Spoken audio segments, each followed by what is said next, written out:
ये work energy power का एक सवाल है। इस सवाल में आपको एक स्प्रिंग दिख रहा है, दो ब्लॉक है, दोनों का मास सेम है। एक ब्लॉक प्लेटफॉर्म पे है, दूसरा हवा में लटक रहा है। ऑब्वियस सी बात है कि अगर ये नीचे जाएगा तो ये आगे बढ़ेगा और कभी ना कभी स्प्रिंग स्ट्रेच इतना कर जाएगा कि ये ब्लॉक प्लेटफॉर्म से उठ जाएगा। तो सवाल यही है कि जिस समय ये ब्लॉक प्लेटफॉर्म से उठ जाएगा, हवा में आ जाएगा, उस समय एग्जैक्टली इसका वेलोसिटी कितना होगा।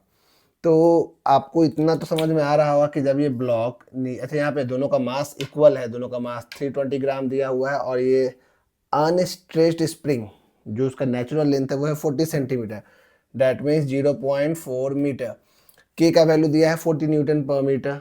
के का वैल्यू स्प्रिंग कांस्टेंट दिया हुआ है।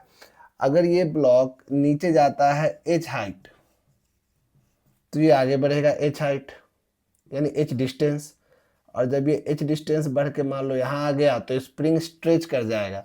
अब स्प्रिंग कितना स्ट्रेच किया है, अगर ये 0.4 है तो मान लो ये x स्ट्रेच किया तो 0.4 प्लस x हो जाएगा। स्प्रिंग के स्ट्रेच करने से स्प्रिंग में एक फोर्स डेवलप होगा, स्प्रिंग फोर्स के एक्स।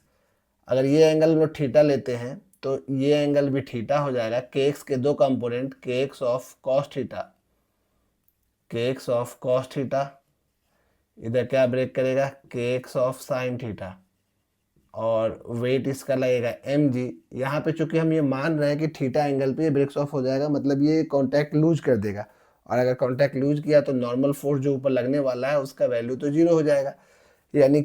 और यहाँ पे आपका टेंशन भी लग रहा है, टेंशन तो लगेगा ही। हाँ, यहाँ पे आप गौर करो कि अगर ये नीचे की ओर जाता है तो पोटेंशियल एनर्जी लूज करेगा। ये जीरो पोटेंशियल लाइन आप ले सकते हो। ये जितना पोटेंशियल एनर्जी लूज करेगा उतना ये ब्लॉक और ये स्प्रिंग एनर्जी गेन करेगा, यानी कि loss in potential energy of block B is equal to gain in kinetic energy of A and B both. दोनों ही मास मूव करेगा सेम वेलोसिटी से क्योंकि दोनों का एक्सेलरेशन सेम होगा। जो रिलेशन एक्सेलरेशन में होता है वही रिलेशन वेलोसिटी में होता है। Plus gain in potential energy of spring. अब क्वेश्चन में पूछ रहा है वेलोसिटी, जिस समय ये उठ चुका है उस समय इसका वेलोसिटी कितना होगा, यहाँ पर का वेलोसिटी कितना होगा v। तो loss in potential energy M G H, gain in kinetic energy, दोनों का मास सेम है, half M V square plus half M V square, इसका भी काइनेटिक एनर्जी इसका भी, plus gain in potential energy of spring half K X square. तो ये जो है इसी इक्वेशन से हमें आपको वेलोसिटी निकालना है, लेकिन यहाँ पे x का वैल्यू नहीं पता है। तो आप देख पा रहे होगे एक ट्रायंगल ऐसा बन रहा है, ये एंगल थीटा है, ये 0.4 है, ये h है और ये 0.4 प्लस x है। तो यहाँ पे के एक्स कॉस थीटा किसको बैलेंस कर रहा है, एम जी को।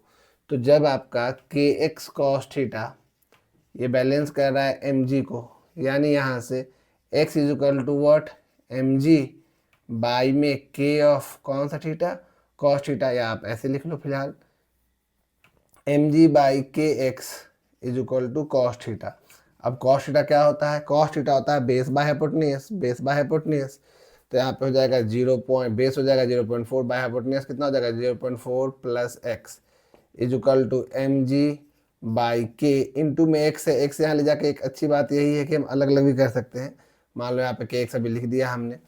अब आपको एक्स का वैल्यू निकालना है, तो यहाँ पे 0.4 divide by M G into में K is equal to 0.4 plus X by में यहाँ एक्स हमने रहने दिया ऐसे ही कैलकुलेशन के लिए। के का वैल्यू कितना है, के आपका यहाँ पे है 40 न्यूटन पर मीटर, दिख रहा है कि हमारा 40 न्यूटन पर मीटर है।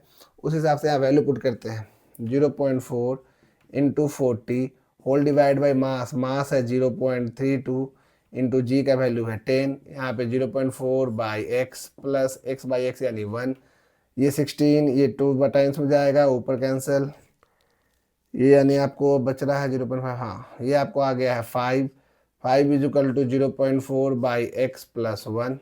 ये दिख रहा है ना 5 कैसे हुआ, 16, 32 यानी 3.2, 10 है तो ये पॉइंट हटेगा ऊपर जाएगा, 2 बार में जाएगा तो 10/2 ये 5 आएगा, 5 में से 1 गया बचा कितना 4, 4 इज इक्वल टू 0.4 बाई में x, यहाँ से x is equal to 0.1 metre, यानी x का वैल्यू निकल गया। अब x बात पता है तो आप पाइथागोरस से h भी निकाल सकते हो। कैसे निकलेगा h का वैल्यू बहुत आसान है, पाइथागोरस 0.4 प्लस एक्स, अच्छा ये तो हो गया 0.5, x 0.1 है ना, तो h कैसे निकल जाएगा, h equal to root under 0.5 का स्क्वायर माइनस 0.4 का स्क्वायर, ये 25 ये 16 बचा 9 यानी कि 3 यानी 0.3, h का वैल्यू भी निकल गया। अब आपको h पता है, आपको x पता है, आपको k पता है, तो आपको v नहीं निकल जाएगा बहुत आसानी से। m है 0.32 प्लस इंटू जी है 10 इंटू एच आपका है 0.3, half M B square, half M B square इधर आ जाके माइनस में एम बी स्क्वायर, माइनस में एम बी स्क्वायर, या वही रहने देते हैं, इसको उधर रहने दो, एम बी स्क्वायर कौन इधर आ जाएगा माइनस में, half K X square, half के का वैल्यू है 40, एक्स का वैल्यू है 0.1 का स्क्वायर, यहाँ से एम वी स्क्वायर निकल जाएगा, पहले इसको सोल्व कर लेते हैं, ये हो जाएगा 3, ये 0.96, ठीक है ना, हाँ, माइनस ये 20.1 का स्क्वायर 0.01, उस हिसाब से ये हो जाएगा 20 into 0.01 that is 0.20 equal to mass 0.32 into V square, यह है आपको 0.76 divide by 0.32 equal to V square, point हट जाएगा 76/32, तो V equal to root under 76/32, और ये वैल्यू आपको ऑलमोस्ट आने वाला है 1.53, क्योंकि ये हम पहले से ही पता है मुझे कि ये आने ही वाला है, क्योंकि आंसर ये है एच में क्वेश्चन है, ये question number 50 work energy power का नंबर 50 है ये, लेकिन ये एक स्टैंडर्ड सवाल है सीखने के लिए, इसलिए इसको बना लिया आंसर उसमें 1.5 लिखा होगा शायद, लेकिन 1.53 आता है, क्योंकि आज बैच में ये बनवा चुके हैं क्लास में, तो अच्छा सवाल लगा इसलिए सोचे कि एक बार इसका वीडियो भी बना के डाल दें, ठीक है ना। 1.53 मीटर पर सेकेंड, आप इसको देख लीजिए, कहीं कोई कैलकुलेशन एरर होगा तो आप उसको सुधार लेंगे, ज़्यादा ज्ञान देने की ज़रूरत नहीं है कि यहाँ गलती वहाँ गलती है, खुद से सुधारिए, और प्रोसेस यही रहेगा, ठीक है। कहीं कुछ हो सकता है 0.01 कहीं 0.1 हो सकता है, तो आप चेक कर लेना।